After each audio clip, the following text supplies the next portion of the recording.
Very pleased to be able to have three outstanding alums of the fellowship scheme with us today to answer all of your burning questions about the scheme. I will not give you an overview of the program. We have already done that via a webinar that is on our webpage. This is really an opportunity for you to ask all kinds of questions about the application process, about what it's like to live and work as a fellow, personal, professional questions, anything that is on your mind as you think about applying for this program. Applications are live and they are open until the 31st of this month. Without further ado, I will introduce our fellows and my colleague, Darren. So Darren, do you want to introduce yourself first? Yeah, sure. So I'm a program manager for the fellowship scheme. I work on mostly recruitment, placement, and monitoring evaluation of the fellows. So I'll pass you back to Sasha and the other fellows. Thanks, Darren. So what I will do is I will introduce one of our alums and just tell you where they were placed in the ministry or public sector agency that they worked for, and then they can give you a little bit of an intro into where they've been since their fellowship. So first, I'll go to Federica Margini, who was based in the Ministry of Health in Uganda from 2018 to 2020. Federica, over to you. Thank you very much, Sasha, and thank you everyone for making the time to join us this afternoon. As Sasha mentioned, I was a fellow at the Ministry of Health in Uganda, where I was placed in the planning unit, and I've been really working on the implementation of what the direct health facility financing reform. After that, I've done a little bit of consulting. It was COVID time, so it was difficult to find another placement.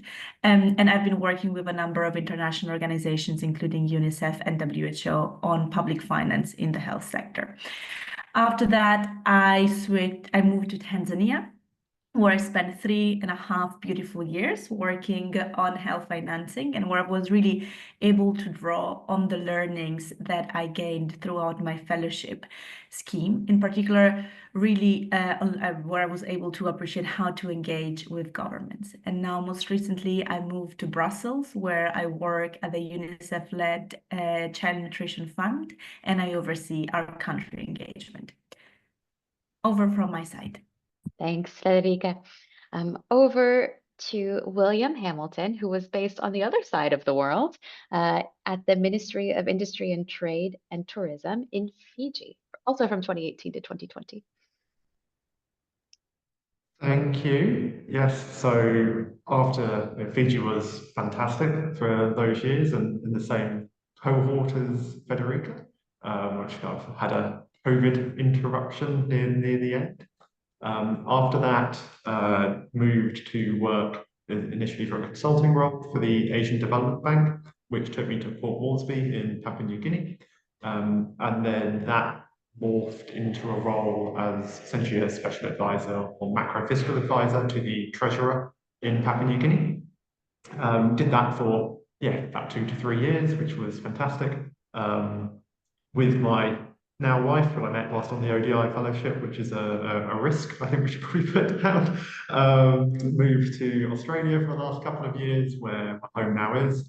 And after about 2 years of more traditional economic consultancy there, moving back into public financial management consulting. So I'm joining today from Freetown in Sierra Leone, where I'm working on a public financial management project. And now in this back to short-term consulting here. So that's over from me. Thanks so much, William. Keeping up with the Freetown connection, I want to introduce Ana San Martin Castillo, who was based in the Ministry of Agriculture, Forestry, and Food Security in Sierra Leone, and is just about wrapped up her fellowship, so 2022 to 2024. And I took this role in 2022, so Ana was in that first crop of fellows that was selected as I took over the scheme. So her cohort has a special place in my heart. Hi, everyone. Thanks, Sasha and Darren, for the invite. Yes, I was a fellow. I just have finished my fellowship actually a few weeks ago because I had the extension period. And I was placed at the Ministry of Agriculture and Food Security.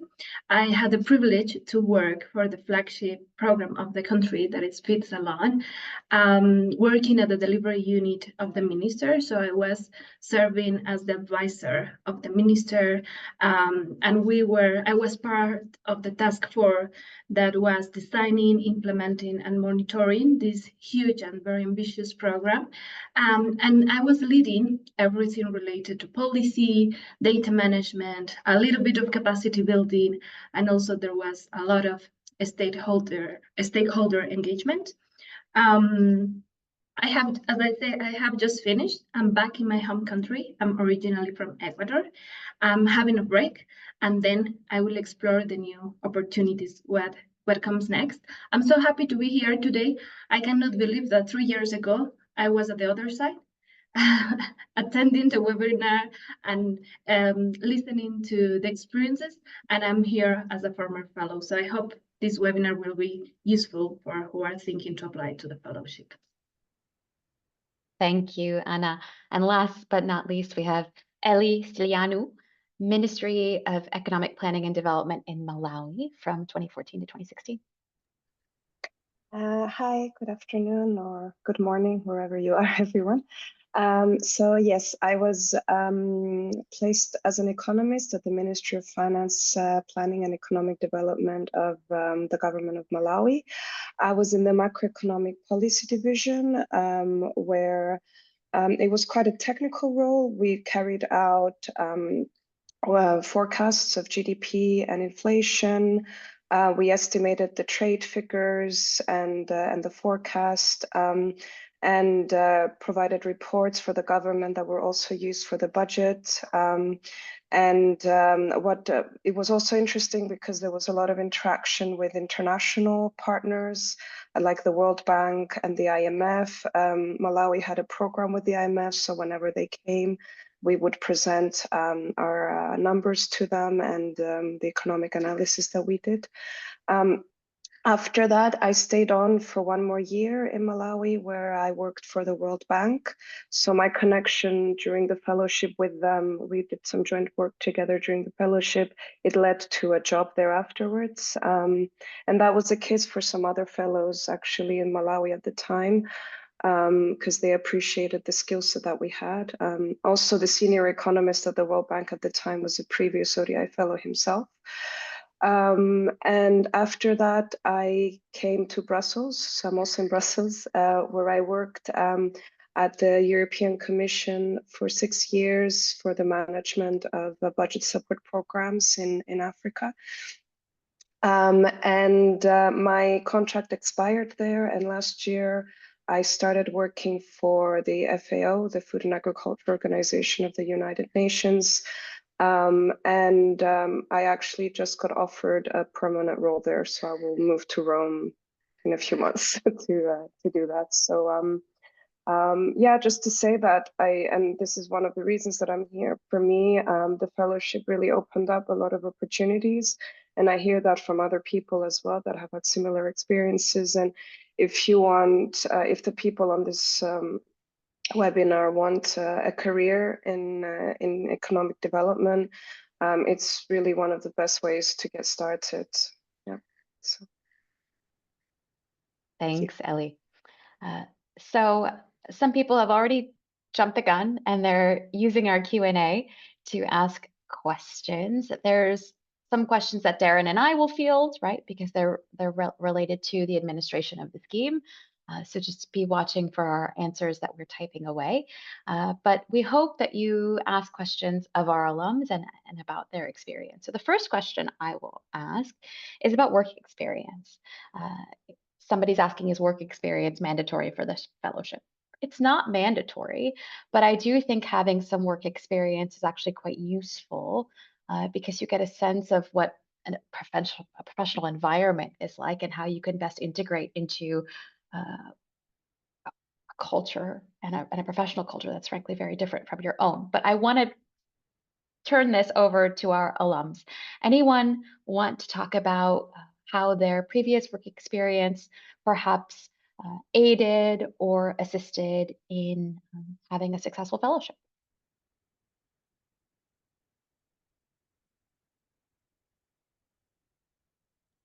I think I can go. Go ahead, Anna, and then Ellie. Oh, sorry, Ellie. Yeah, well, I think one of the motivations for me to apply for the fellowship was my background in the public sector in Ecuador. When I heard about the fellowship, for me was ideal because I thought I have some experience being a public servant in my own country, how this can work in a different country, in a different context, in a different continent. And I think that some of the skills and that experience that I developed of the public sector, at least in terms of understanding how the government works, I could apply. But the context was totally different. So there are so many skills that I had to learn from scratch, and that you develop that on the way, I would say. Over to you, Ellie. Thank you. Yeah, I agree with that. Anna said it's not really. I mean, and this is one of the strengths I think of the fellowship, that they don't require specific work experience. And if you have your master's degree in economics, usually that's okay.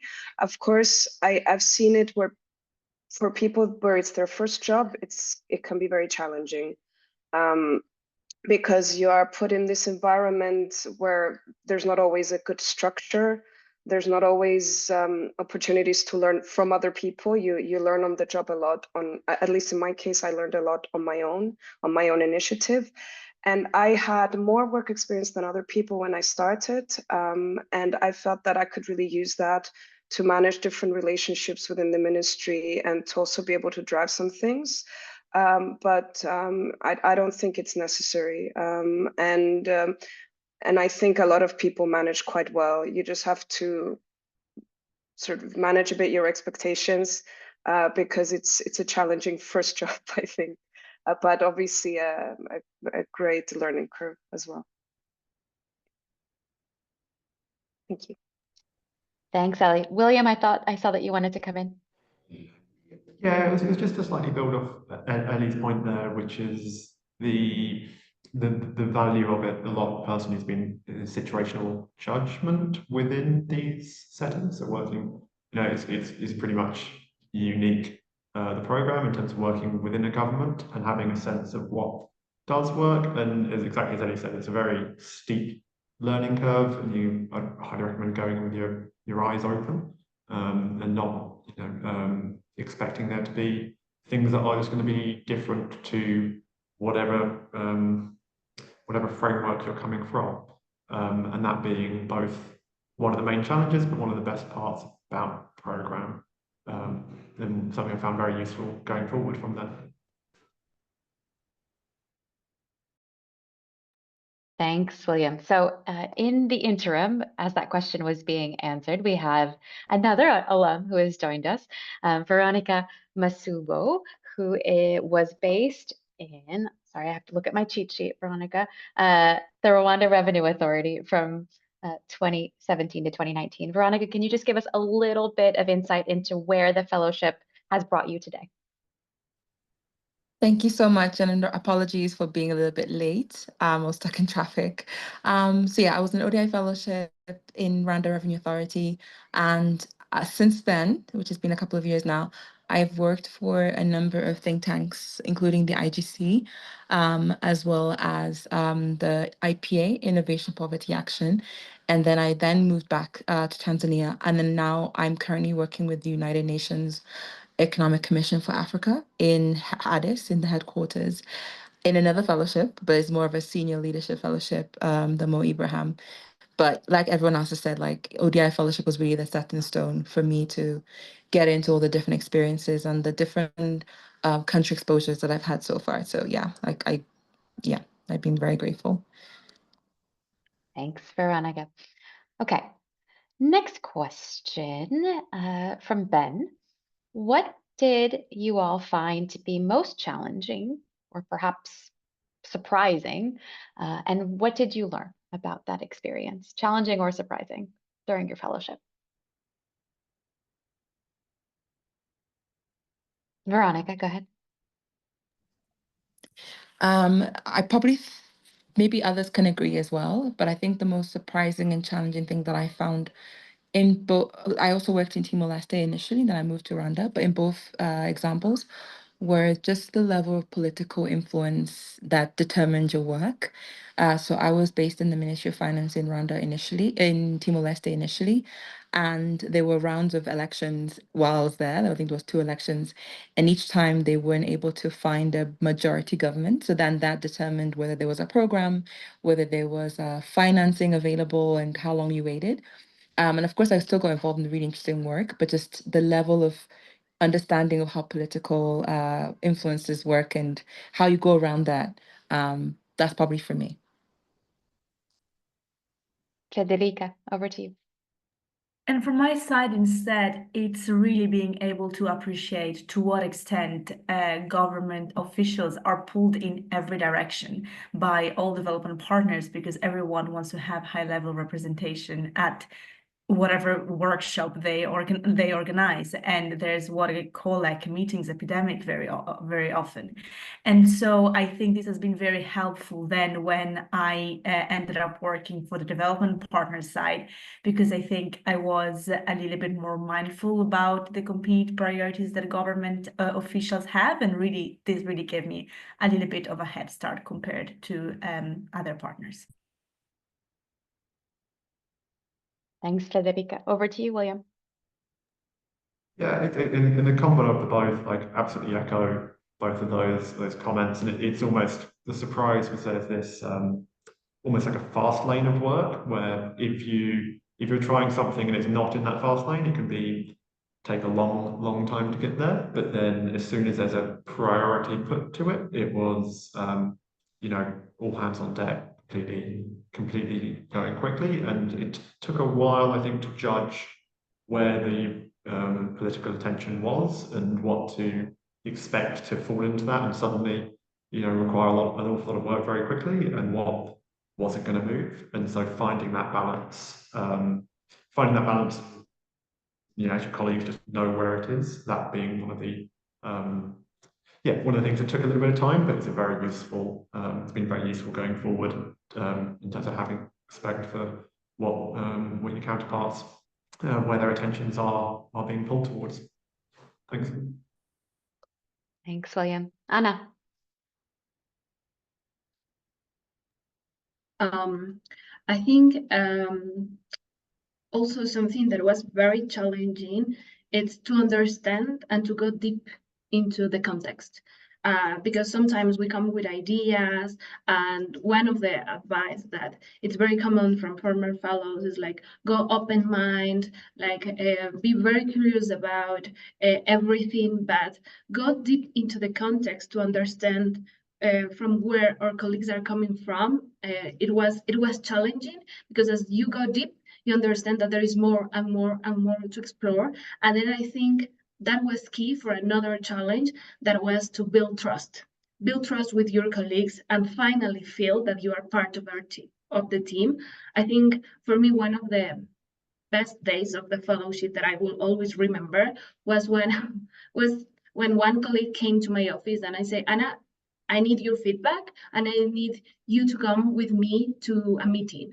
I think that day marked before and after of our relationship, because I felt that finally I was part of the team, and they didn't see me as an outsider or as someone that wanted to steal their job or their task, and that I was working with them as another member.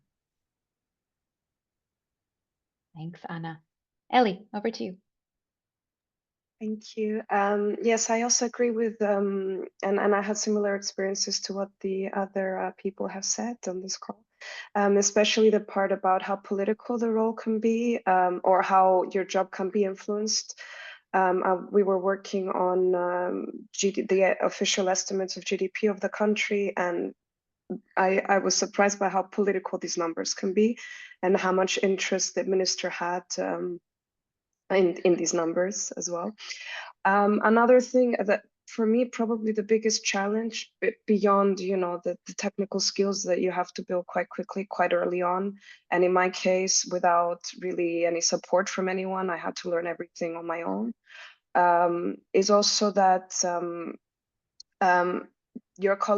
my colleagues were not always motivated. And I would expect that that's would be the case in other countries as well. And that I found very frustrating, because when you try to make a difference, when you try to drive things forward, and your colleagues are not always following you, or do not always have the same drive and motivation, for me, it was particularly frustrating. And I dealt with that by basically learning to adapt to the situation and accepting that, not everyone has the same level of ambition or motivation as you, right? And I think you'll find that in many public institutions in general. So yeah. Thanks, Ellie.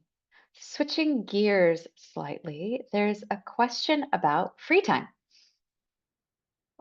Did you have any free time during your fellowship, and how were you able to engage in the local culture, music, sport, art, whatever that may be?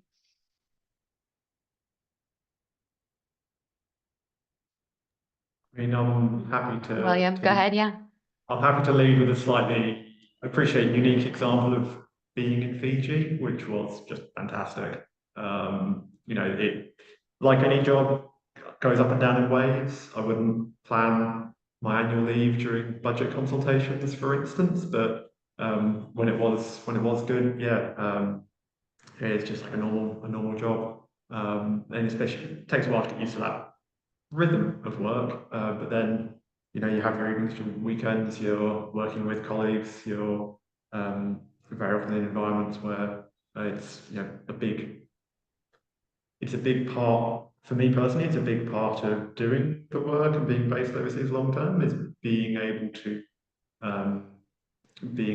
properly live in the country you're in, not just going back and forth to work. I think having that helps make it.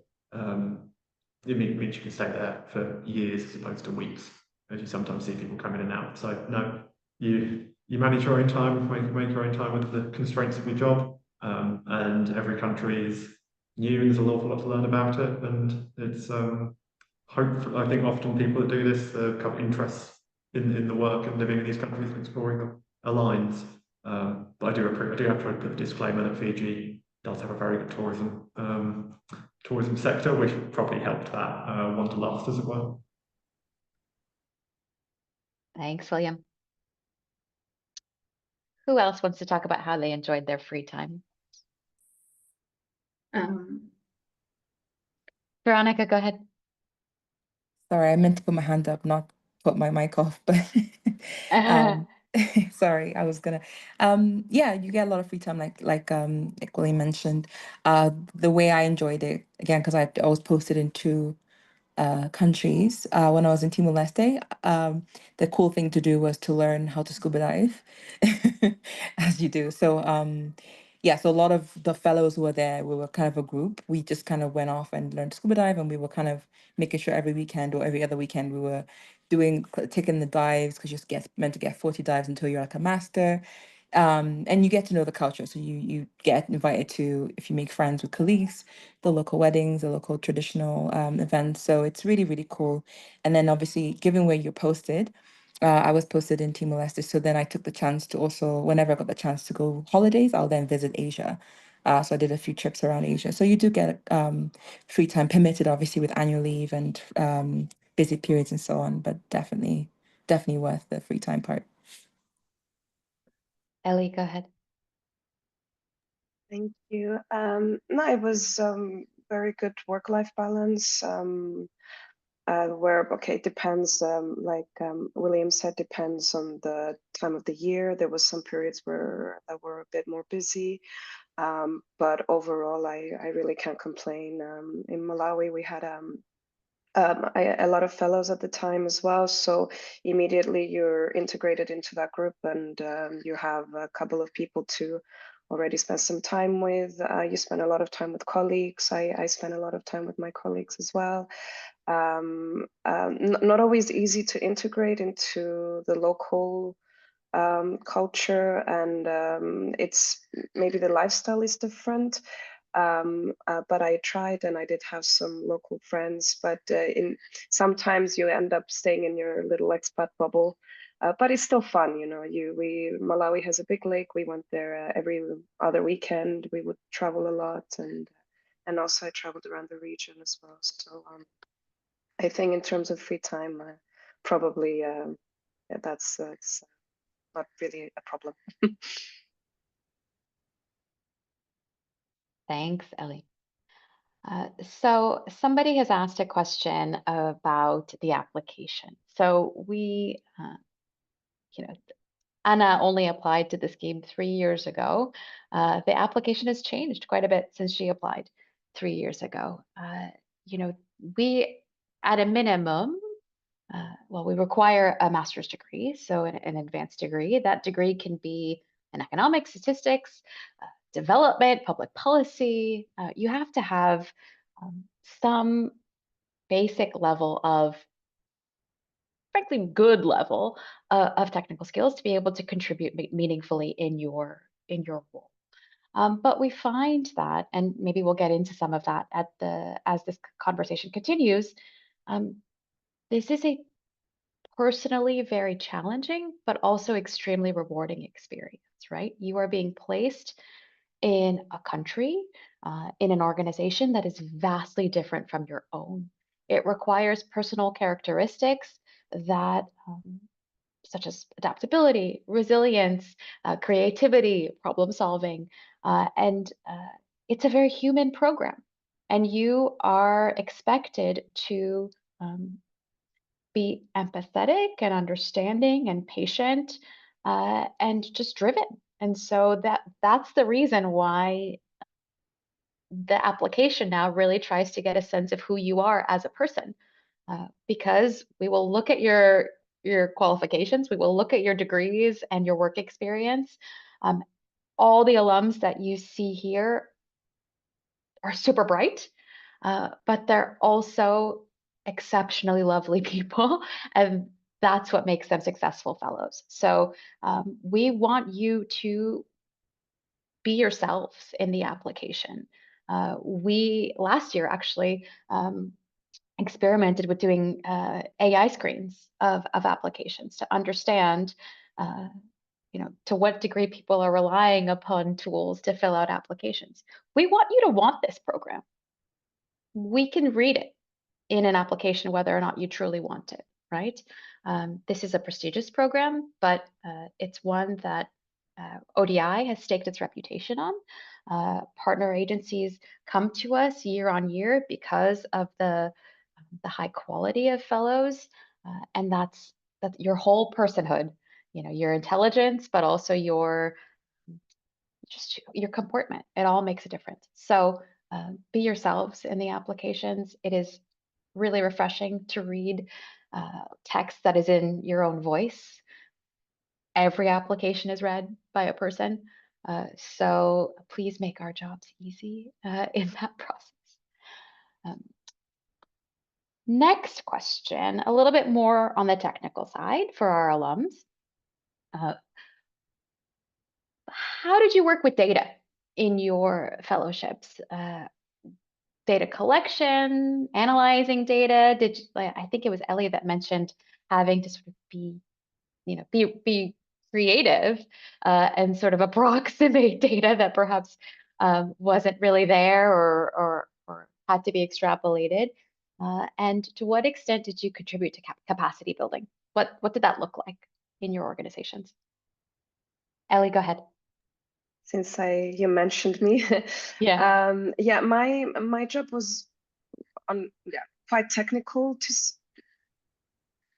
as technical as you can be in an environment like Malawi, where there's limited software and there's limited capacity in the government itself. So we used Excel a lot.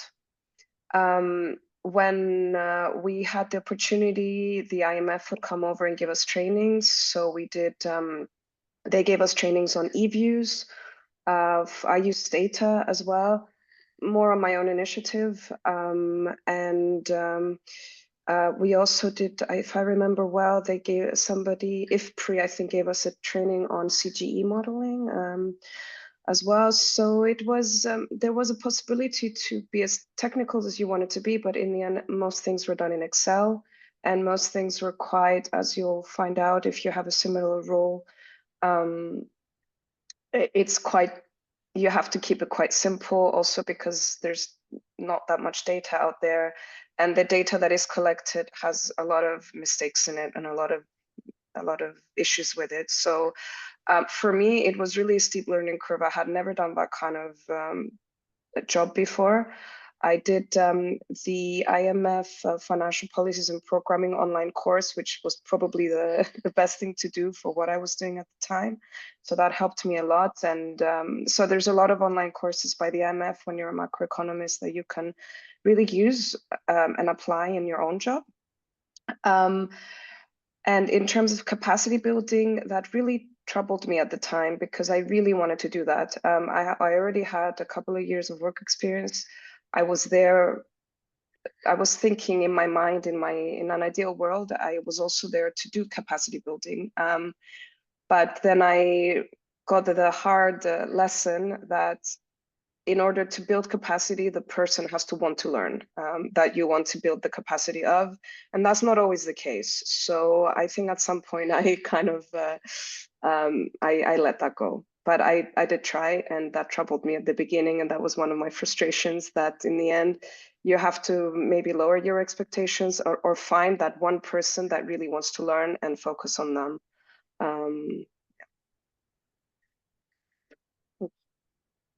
Thanks, Ellie. Federica. So when I was at the Ministry of Health, I worked quite a lot on budget data and expenditure data. We didn't do any specific type of like sophisticated analysis, but we had to ensure that the budget data makes sense in a coherent way. And I would really like to echo what Ellie said, like when you do capacity building, it's actually the recipient that really needs to want it in order for it to be effective. And so we did, and I did end up doing quite a bit of capacity building on data analysis in Excel, but also how to present data, because very often I realized that graphs did not make a lot of sense. But this is really on simple things, and like can very often like what goes a very long way, something that for us it may appear to be quite simple, but then actually made a significant change for them, for the colleagues. Over. Anna. Yeah. So at the Ministry of Agriculture, as I say, I was leading anything about data management. So I was working very close with the Department of Planning, Policy, Research and Statistics on one side, but I was also reporting directly to the minister. So sometimes I will be doing data analysis because the minister wanted some assessment, or I will be preparing some presentation, some concept notes, and I was more managing the data that was already collected by the ministry. But of course, you will find different challenges, as Ellie, I think, mentioned, like the quality, the real, how to rely on data was hard. So I think that comes the part where you have to be creative, and we used to say it is what it is. So what can we do? Because anyway, we need to provide insights. We need to respond to something to the minister, and he needs to make decisions based on the analysis that we were doing. So we will figure out how was the best approach to use the information and the resources that were available, and to give something in which we can actually rely. And then on the capacity building side, I think at the beginning I had a big plan. I was so ambitious with a plan for capacity building. I ran a survey with my colleagues what they wanted to learn. But as Ellie said, it became a bit challenging when there is not a lot of willingness. And what I found that was more practical and useful was the interaction one-to-one. Like when I was sitting with one colleague and I was working on a presentation, I don't know, in some analysis, and then they got more interested because they see that they are developing their skills. So yeah, I think that was my experience on that side. Thanks, Anna. Related question from Leonard. What is the breakdown between qualitative report writing, talking points, speeches, things of that nature, and more quantitative work? Do you have a sense of the breakdown during your fellowship? Veronica, go ahead. So I think I'll probably again speak on behalf of everyone, but it really is a role dependent, position dependent case. So for example, like again, because I did two, I can speak of it. When I was placed in the Ministry of Finance, given the role of Ministry of Finance, there was much more quantitative ask, and given where I was placed as well. But then in the Rwanda Revenue Authority, I was under the Commissioner of Domestic Revenue Department. And that one, even though we did use a lot of tax data as it came out, it was actually a lot more briefings and translating the data into what is meant in terms of policy and so on. So I think it just really depends on your role and where you're placed, but be ready to kind of be adaptable to use both as you're trained as an economist. Thanks, Veronica. William. Yeah, 100% agree with Veronica. It changes a lot between roles from what I can tell. And then I think the thing I was particularly going to add is I think you quite quickly learn a big long report has its place and has its use, and sometimes the agency you're in will need one, but there's a lot in the verbal communication of what is in your report and the key findings there. So I'm not entirely sure where that falls between, undertaking your analysis, but being able to communicate that very succinctly and verbally, and not relying on the written report having been read before that meeting on it is crucial. Over. Thanks, William.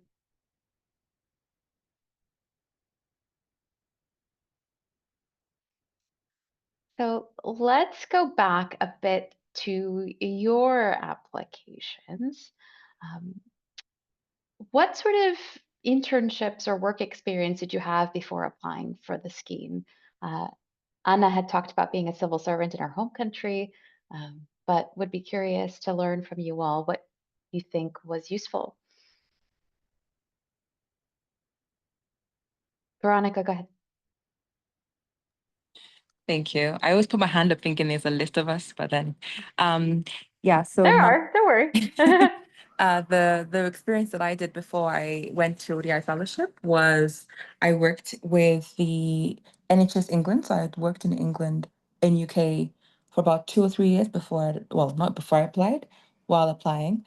And then I also worked with the Department of Development and International Trade, now FCDO. But also to mention, I'd seen a question that's related. I'd also applied for the ODI Fellowship 3 times. So I think I'd seen some Q&A where someone had mentioned if you apply once and then you apply again, it would actually work better for you. So they had seen my names and then they were like, oh, she's really keen. And I obviously at that point, I had already gathered experience working with the UK government, which again would be a good contrast to see how that worked compared to the government that I then got placed. So yeah, I think any experience at all that would then show your both technical and your personality and sort of interpersonal skills is like pretty key. Thanks, Veronica. And you hit the nail on the head. I mean, we really want people to be committed to this program, right? You have to articulate why you want this and nothing else. And that also references a question that somebody asked about telling one's personal story and passion for the work that one would do in this program. Federica, over to you. So before starting my ODI fellowship, I just had 1 year of internship. I had worked at WHO, and I think that was quite helpful because I knew a little bit what are the different roles and responsibility of the different UN actors working in development. But I just would like to really underline that I think your attitude towards the fellowship is what really makes a difference. And what the fellowship makes you appreciate is that your attitude is something you can work on, but it's really a little bit what it's the deal breaker, and instead you can learn anything you're interested in and you have to do on the job. And also don't be shy asking to your colleagues, because you will have the privilege of working with people who've been in the ministries for 20 years plus. So there's a lot to learn from them. Thanks, Federica. Ellie.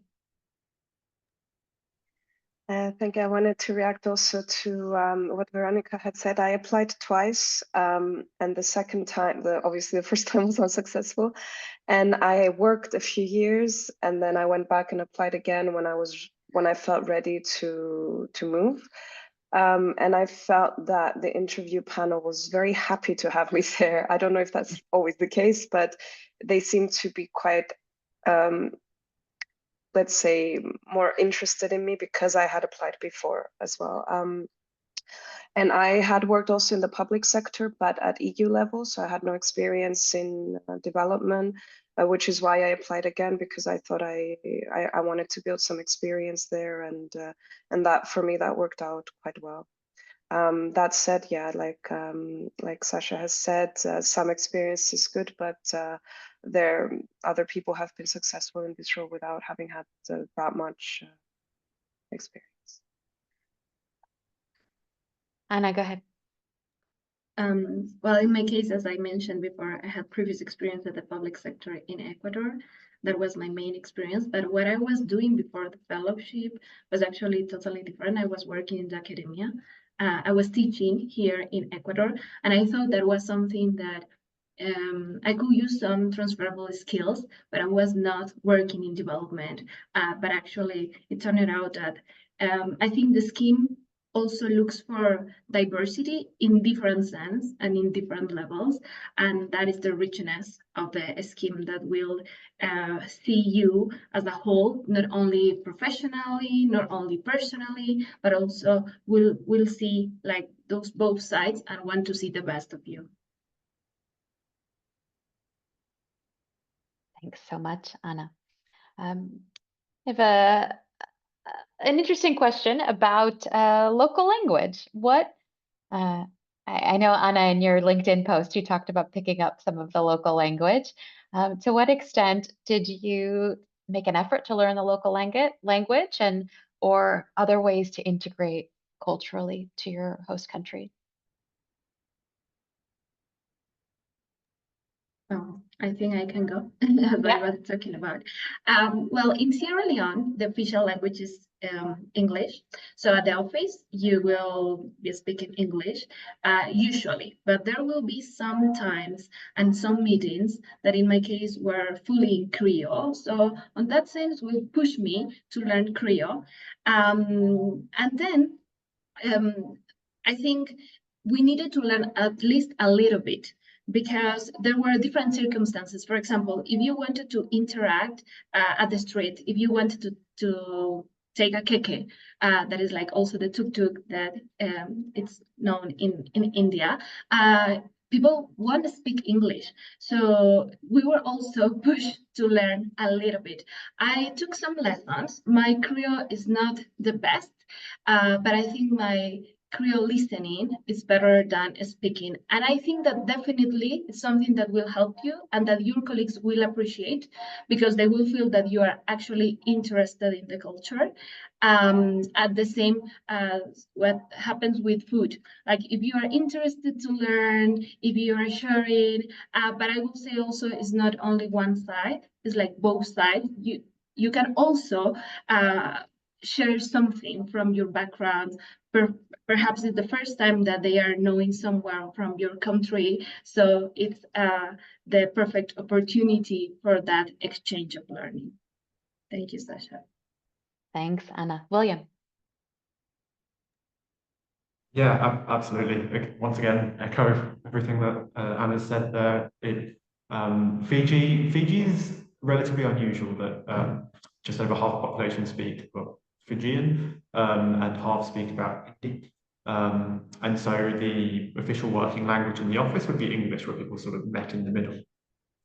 So whilst everything was written and meetings would be in English language, there's a lot of the country everywhere I think you go, you'd miss if you don't speak at least a passing amount to get through, because you also you then end up limited in the cities or the main sort of metropolitan areas, and you miss a lot of what's happening in the country. So it's part of the makes it a lot more fun. I think you see a lot more when you learn a lot more. So and I coming came into that with a background of language not being a main strength, but enough that people realise you're both making an effort and you can understand what the kind of typical quips going around, and then it's all quite a good fun, piece of fun, good joke, and everyone gets along. So yeah, I'd recommend it, but it's not a chore. It's not work to pick it up, if that makes sense. Thanks, William. I know, well, I think it's Veronica who's based in Addis right now. I had the privilege to visit Addis actually a couple months into my tenure and met with the ODI fellows at the time who were all taking Amharic lessons. And it was a fun fact that a former ODI fellow, along with his Amharic teacher, wrote a quintessential textbook of Amharic that is widely used. So you could develop a very major affection for the local language and decide to make it, a big part of your identity. So we're running up close on time, but one more question so we talked about prior to the fellowship, what sorts of experience did you bring to the scheme? But if you missed the beginning and our intros of our alums, they talked a little bit about where they are now.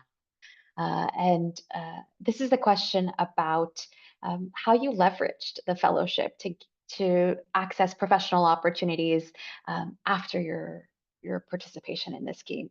Did you find that working the alumni network or just people seeing that you had the ODI Fellowship Scheme on your CV helped open doors for you? Ellie, go ahead. Thank you. I mentioned this in my introduction, but I stayed on after the fellowship because I had established a connection with the World Bank, and they offered me to start a consultancy with them there. So that was, maybe it was also a bit of luck because we had joined programs with them, so I would meet them quite often during the fellowship. But I also tried to get to know a bit the organizations in the country, network a little bit, and that helped a lot afterwards. And since then, that it kind of developed since then. And I think people in the economic development field or international development, they have heard of the fellowship, and they all value it a lot. So I think it's something very good to start with. But in the end, there is a bit of luck involved, like in any career situation and progression, and it is what you make of it. But yeah, I would recommend to really network and try and do joint programs as much as possible during the fellowship, and then doors open by default, I think. Thank you.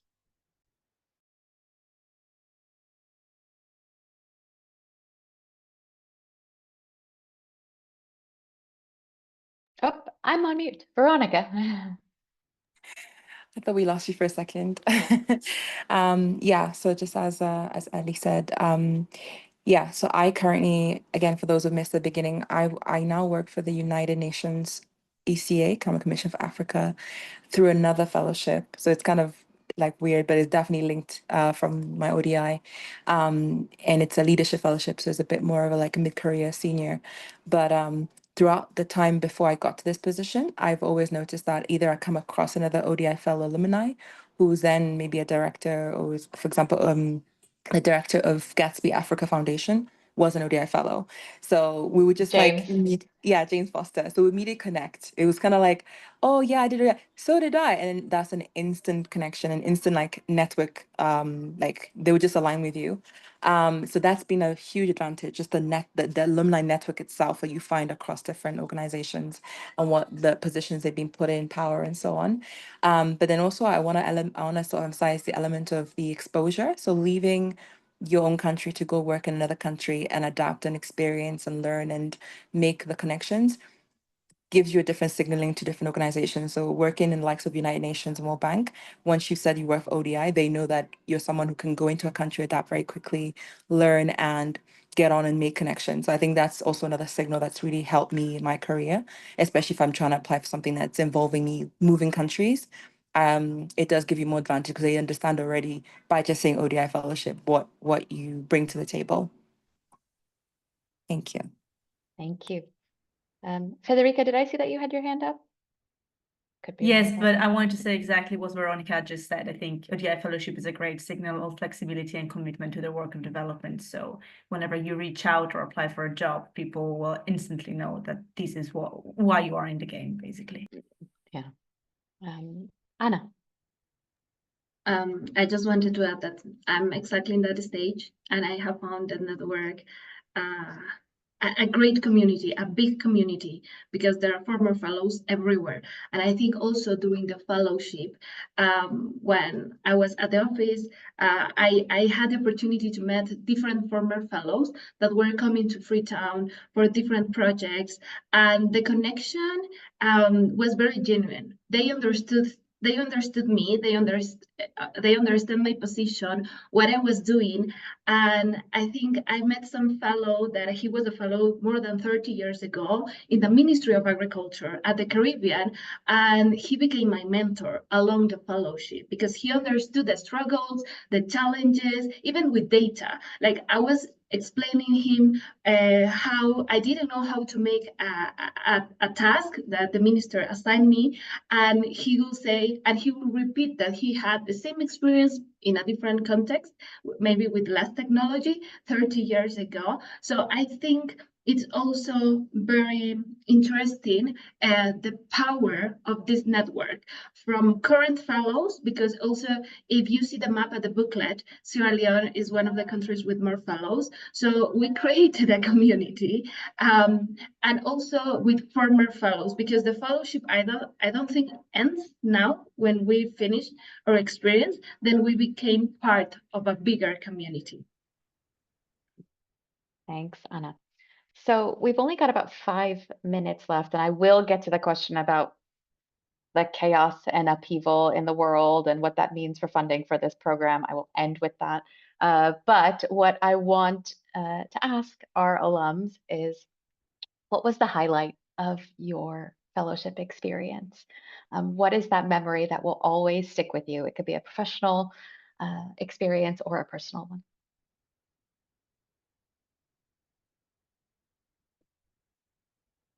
Ellie. Maybe I'll go first. Slow in raising their hands. I always give this example because for me it was really the highlight of the 2 years. We used to, once or twice a year, the IMF would come to review progress for their program. And the last time they came during my fellowship, so it was a few months before my fellowship ended, I actually got to present our report to them on my own, which was not something that my boss had asked me, but my boss, I don't know, he decided to be quiet at that moment, and he let me kind of take the lead and answer their questions. And for me, that was really something like, wow, I can sit here as a, let's say, junior professional in this organization towards the end of my fellowship and answer the questions of the IMF, which is like, you know, who are experts in their fields. And it worked out. And for me, that was when I felt that, okay, I've learned a lot and I've developed a lot. And I still use that example actually on applications when they asked you, you know, give us an example of a successful of a success you've had in your career. So yeah, and I always remember that, and it's very dear to me, that experience. And I'm grateful that my boss let me do that actually, because you know these organizations can be very hierarchical actually. Yeah, that was the highlight, or at least one of the professional highlights. Thanks, Ellie. Veronica. Thank you. I have two very quick ones. The first highlight for me was when I worked in Timor-Leste Ministry of Finance. I was working with a team where there was a even more junior staff than myself, who we immediately had a quick relationships, and we really understanding each other. And he had a dream to get his master's done in Australia and then come back and then work and become more and more senior. So I did the fellowship 2017, so we're now looking like 8 years ago. But I had basically supported him throughout that fellowship when I was there to gain his confidence. I was capacity building, as the fellowship says. So we were doing training together, we were doing Excel training and so on. And then he applied for his master's and I'd helped him and he got in with a scholarship. And then I checked in later that he actually finished it, came back, and I think got a higher position. I think now he's like either a mid or senior manager. So that's something I'm always clicking. I'm just like, oh my God, just my spot there made a little bit of a difference in his life, and he's much more confident and he's doing a lot greater. And then the other thing that I gained particularly was I've been an economist who's always been in macro, but I've never been exposed to development finance, which is something that's really important right now.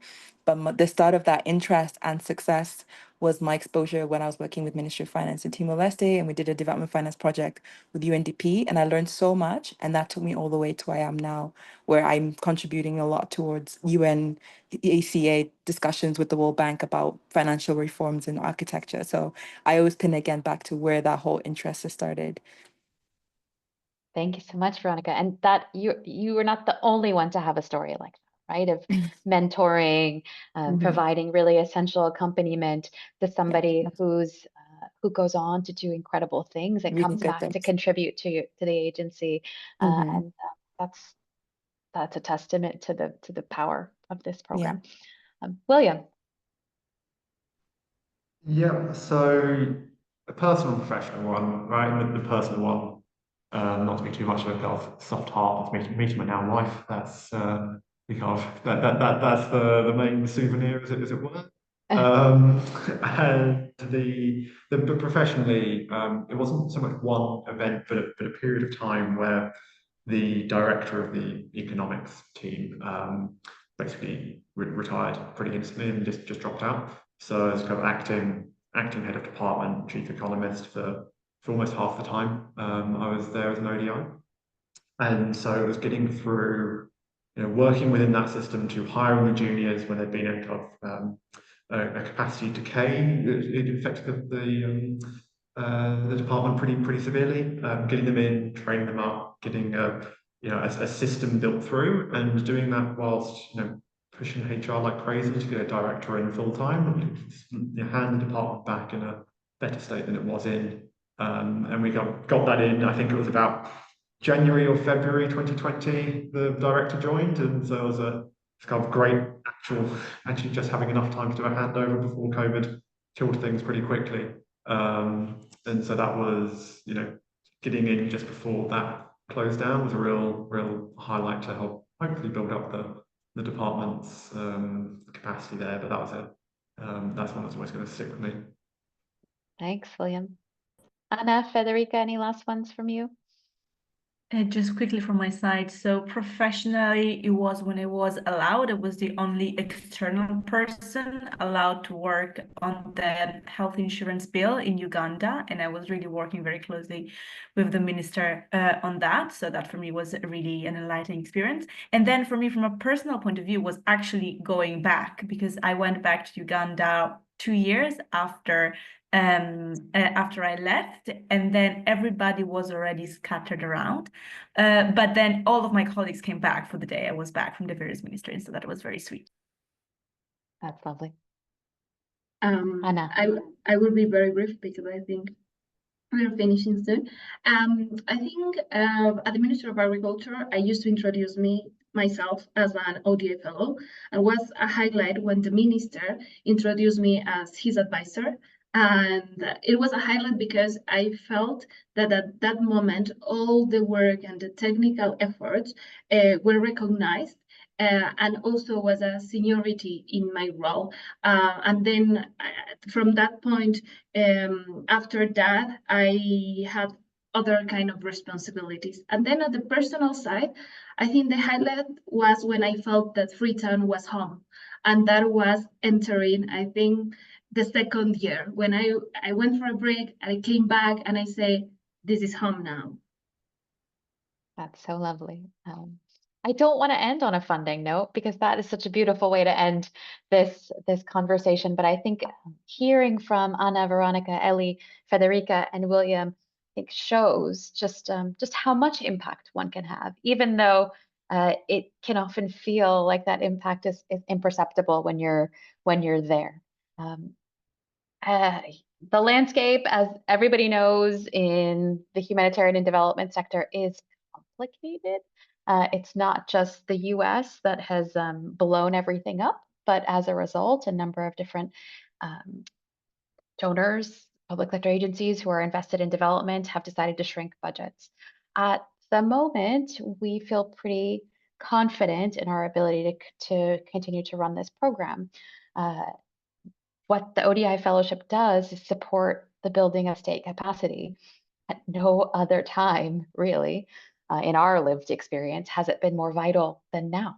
And the fact that ODI fellows are embedded as civil servants, they gain the trust of their employers, and they're actively looking to empower and enable their local counterparts to go on and do good work, as Veronica's story tells us, shows just how valuable this program is. So we feel quite confident. We are recruiting as this webinar manifests. So, stay tuned, but there might be fewer fellowships. Somebody asked about selection rates. It's already very, very exclusive. Might get harder, but know that this is the flagship program of ODI Global, and we will continue to run it as long as we can. So with that, I know we're 4 minutes over, but thank you to Federica, Ellie, Veronica, William, and Anna for joining us. Thank you to you all for submitting your very excellent questions, and we look forward to reading your applications in the coming weeks. Thank you. Thank you. Bye. Thank you. Good luck. Thank you so much. Good luck, everyone.